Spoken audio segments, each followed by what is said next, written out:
Hello बच्चों, मैं हूं शेष राज और केवीएस किड जोन की तरफ से आज फिर एक चैप्टर लेके आपके सामने प्रस्तुत हूं। ये पाठ है कक्षा 3 की हिंदी जो बुक है उसमें दूसरा पाठ है। पाठ का नाम है सेखीबाज मक्खी।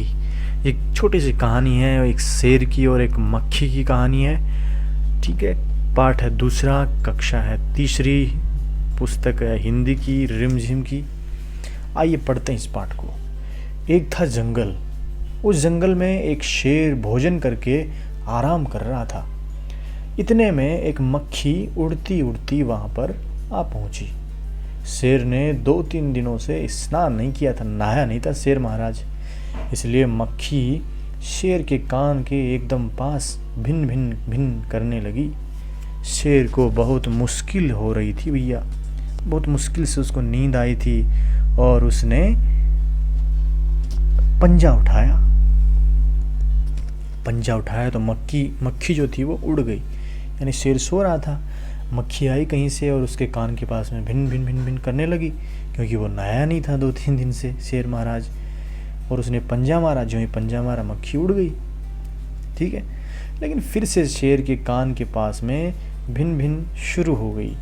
अब शेर को गुस्सा आ गया, वह धाड़ा, अरे मक्खी दूर हट, वरना तुझे अभी जान से मार दूंगा। मक्खी ने धीरे से कहा, छी छी, जंगल के राजा के मुंह से ऐसी भाषा शोभा नहीं देती। मक्खी ने कहा, छी, आप मेरे को मारेंगे? जंगल का राजा है आप, आपके मुंह से ऐसी भाषा जो है वो शोभा नहीं देती महाराज। शेर ने कहा ना, अरे मक्खी दूर हट जा, वरना तुझे अभी जान से मार डालूंगा। तो मक्खी ने कहा, छी छी छी, ऐसी भाषा शोभा नहीं देती राजा के मुख से। शेर का गुस्सा और बढ़ गया। उसने कहा, एक तो मुझे सोने नहीं देती, ऊपर से मेरे सामने जवाब देती है, चुप हो जा वरना अभी। मक्खी बोली, वरना क्या कर लोगे? मैं क्या तुमसे डर जाऊंगी? मैं तो तुमसे भी लड़ सकती हूँ, हिम्मत हो तो आ जाओ। अब शेर को गुस्सा आ गया। उसने कहा, एक तो मुझे सोने नहीं देती, ऊपर से सामने जवाब देती है, चुप हो जाओ वरना अभी की अभी। मक्खी क्या बोलती है, वरना क्या कर लोगे? मैं क्या तुमसे डर जाऊंगी? मैं तो तुमसे भी लड़ सकती हूँ, हिम्मत है अगर आप में, महाराज जंगल के राजा, अगर आप में हिम्मत है तो मेरे सामने लड़के दिखाओ, हिम्मत है तो आ जाओ मैदान में। शेर को और गुस्सा दिलाने की कोशिश कर रही है मक्खी। पहले तो छी छी बोला और अब बोल रही है, अगर हिम्मत है तो आ जाओ मैदान में, मेरे साथ लड़ने के लिए तैयार हो जाओ। ये देखिए, आप पिक्चर में देख रहे हैं शेर महाराज हैं। ये आप राइट साइड में जो है ना शेर के एक मक्खी है देख रहे हैं, और शेर के जो है चेहरे पे खून आ रखा है। ये खून क्यों आ रखा है? अब मक्खी उसके चेहरे पे बैठी है तो पंजा मारता है शेर, मक्खी उड़ जाती है, पंजा लगता है उसके चेहरे पे, कभी नाक पे कभी आँख पे, है ना। तो उससे शेर का जो चेहरा है उस पर खून आ रखे हैं और शेर जब बड़ा गुस्से में दिख रहा है। शेर आग बबूला हो गया, है ना। आग बबूला मतलब गुस्सा में हो गया, और ज़्यादा गुस्सा आ गया। उसने कान के पास पंजा मारा। मक्खी तो उड़ गई पर कान जरा सा छिल गया। मक्खी उड़कर शेर की नाक पर बैठी तो उसने मक्खी को फिर पंजा मारा। मक्खी उड़ गई। अब की बार शेर की नाक छिल गई, कान छिल गए। मक्खी कभी शेर के माथे पे बैठती, कभी गाल पर तो कभी गर्दन पर। शेर पंजा मारता जाता, खुद को घायल करता जाता, मक्खी तो फट से उड़ जाती। अंत में शेर ऊब गया, थक गया। वह बोला, मक्खी बहन अब मुझे छोड़ दो, मैं हारा और तुम जीती, बस। अब शेर जो है ना कभी कान पे पंजा मारे, कभी नाक पे मारे, है ना, कभी गर्दन पे मारे। मक्खी जो है वहाँ से फटाफट उड़ जाती और शेर का जो है वो वहाँ पे खून आ जाता। मक्खी घमंड में चूर होकर उड़ती उड़ती आगे बढ़ी। सामने एक हाथी मिला। मक्खी ने कहा, अरे हाथी, मुझे प्रणाम कर, मैंने जंगल के राजा शेर को हराया है, इसलिए जंगल में अब मेरा राज चलेगा। हाथी ने सोचा, इस पागल मक्खी से बहस करने में समय कौन बर्बाद करे। अब देखो मक्खी जो है घमंड में हो गई, क्योंकि शेर को हरा के आई थी, तो हाथी को भी वैसे ही बोल रही है वो। हाथी ने सूंड ऊपर उठाकर मक्खी को प्रणाम किया और आगे बढ़ गया। सामने से आ रही लोमड़ी ने सब देखा। लोमड़ी मंद मंद मुस्काने लगी। इतने में मक्खी ने लोमड़ी से कहा, अरे ओ लोमड़ी, चल मुझे प्रणाम कर। मैंने जंगल के राजा शेर और विशालकाय हाथी को भी हराया है। तुम भी मुझे प्रणाम करो, क्योंकि हाथी ने भी मुझे प्रणाम किया है। लोमड़ी ने उसे प्रणाम किया धीरे धीरे, फिर धीरे से बोली, धन्य हो मक्खी रानी, धन्य हो। धन्य है आपका जीवन और धन्य है आपके माता पिता। लेकिन मक्खी रानी, उधर वह मकड़ी दिखाई दे रही है ना, वह आपको गाली दे रही थी। अब देखो लोमड़ी बेचारी मक्खी को फंसाएगी, है ना। लोमड़ी ने प्रणाम कर लिया, हाथी ने प्रणाम कर लिया। अब लोमड़ी जो है चालाक है, उसको फंसा के मानेगी। वो बोल रही, जो आप वो जो स्पाइडर देख रही है ना, मकड़ी देख रही हैं, वो आपको गाली दे रही थी, आपको गाली दे रही है वो, उसको भी मजा चखाओ, है ना, उसको भी प्रणाम करके दिखाओ आप। अब मक्खी जो है उसको गुस्सा आ गया, क्योंकि घमंड में चूर है मक्खी, तो पागल हो रखी है, उसकी जरा खबर लो। यह सुनकर मक्खी गुस्से से लाल हो उठी। मक्खी बोली, उस मकड़ी को तो मैं चुटकी बजाते ख़त्म कर देती हूँ। ये कहते हुए मक्खी मकड़ी की तरफ झपटी और मकड़ी के जाले में फंस गई।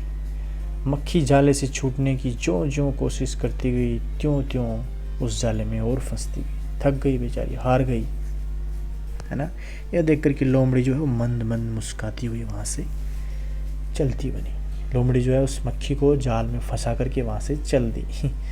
तो मक्खी का आखिर में हाल क्या हुआ, जाल में फंस गई, लोमड़ी ने फंसा दिया उसको। तो घमंड किया उसने, हमें ना घमंड नहीं करना चाहिए। फिर देखिए कुछ प्रश्न देखते हैं। सेखीबाज मक्खी, इसमें कुछ प्रश्न है, जैसे कैसी लगी कहानी, कक्षा में साथियों के साथ बात करो। तुम्हें कहानी में कौन कौन सबसे अच्छा लगा? तो कहानी में मुझे लोमड़ी सबसे अच्छी लगी। उसने बड़ी होशियारी से मक्खी को मकड़ी के जाले में फंसा कर, है ना, उसके व्यर्थ के जो घमंड था उसमें उसको चूर चूर कर दिया। फिर मक्खी मकड़ी के जाल में फंस गई थी, फिर क्या हुआ होगा, क्या हुआ होगा, निकलने की कोशिश की उसने, फिर नहीं निकली होगी और अंत में वो थक गई होगी और मकड़ी के सामने हार मान ली होगी, फिर मर गई होगी थोड़ी देर बाद में। कहानी का नाम, अगर कहानी का नाम मक्खी को ध्यान में न रखकर लोमड़ी और शेर को ध्यान में रखकर लिखा जाता तो क्या हो सकता है? तो चतुर लोमड़ी हो सकता है। लोमड़ी ने सिखाया मक्खी को सबक, लोमड़ी ने किया मक्खी का घमंड चूर चूर, मक्खी और शेर, हारा शेर मक्खी से, है ना। ऐसे कुछ इसका टाइटल दे सकते हैं हम इस कहानी को। अब तुम कहानी के लिए एक और नया शीर्षक सोचो। यह शीर्षक कहानी के किसी पात्र पर नहीं होना चाहिए। जैसे मकड़ी के बारे में भी ना हो, उसमें मक्खी का नाम भी ना हो, शेर का नाम भी ना हो, हाथी का नाम भी ना हो, लोमड़ी का नाम भी ना हो। ऐसा कुछ आपको टाइटल सोचना है। तो घमंड की हार, है ना, ये ऐसा हो सकता है इसमें। फिर मक्खी ने जब शेर को जगाया तो वह आग बबूला हो गया। तुम्हें जब कोई नींद से जगाता है तो तुम क्या करते हो? तो गुस्सा तो मैं भी होता हूँ, लेकिन कुछ करता नहीं हूँ, है ना। तो आप क्या करते हो? किसी को गुस्सा आता है, कोई उड़ जाता है चुपचाप। फिर मक्खी उड़ते उड़ाते शेर जो है वो उब गया, थक गया था। तुम क्या करते उब जाते हो? तो ये बोल रहे हैं, मैं अपनी छोटी बहन को मनाते मनाते उब जाता हूँ। फिर मान लो तुम शेर हो, मक्खी ने तुम्हारे साथ जो कुछ भी किया लोमड़ी को बताओ। तो क्या बताओगे? लोमड़ी बहन, मैं बहुत दुखी हूँ। एक छोटी सी मक्खी से हार कर मुझ जैसे जंगल के राजा के साथ उसने इतना बड़ा दुस्साहस किया।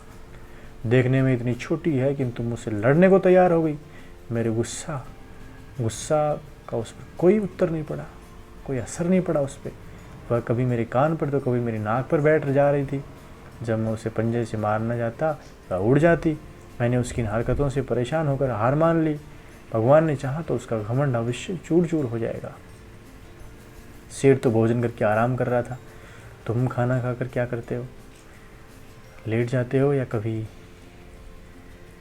ना टीवी देख सकते हो, घूमने जाते होंगे। तो ये आपको बताना है। तो ये छोटी सी कहानी थी सेखीबाज मक्खी होती है, इसमें एक शेर होता है, एक लोमड़ी होती है, एक मकड़ी होती है। मक्खी जो है उसको घमंड हो जाता है ना, शेर को परेशान करती है। तो शेर जो है सोचता है कौन इससे पंगा मोल लेगा, छोड़ो इसे, जो है प्रणाम कर लेते हैं इसको ना। फिर हाथी ने भी कर लिया। लोमड़ी ने भी कर लिया, और लोमड़ी ने फिर उसको लास्ट में मकड़ी के जाले में फंसा दिया, और वहाँ पे वो थक जाती है, ऊब जाती है और मर जाती है। उसका घमंड जो है वो चूर चूर हो जाता है। तो इस कहानी से ये भी शिक्षा मिलती है कि हमें बिल्कुल जो है घमंड नहीं करना चाहिए, है ना। सो कैसी थी कहानी सेखीबाज मक्खी। बहुत बहुत धन्यवाद आपका। बहुत बहुत धन्यवाद।